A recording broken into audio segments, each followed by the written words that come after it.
మతిపోయిన ఈ పసికూన ఏం తాళం వేశాడే ఏం రాగం తీసిందే అంగనా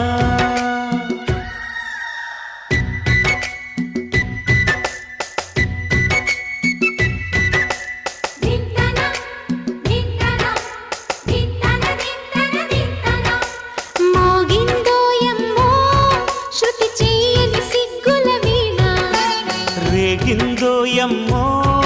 మతిపోయిన ఈ పసికూన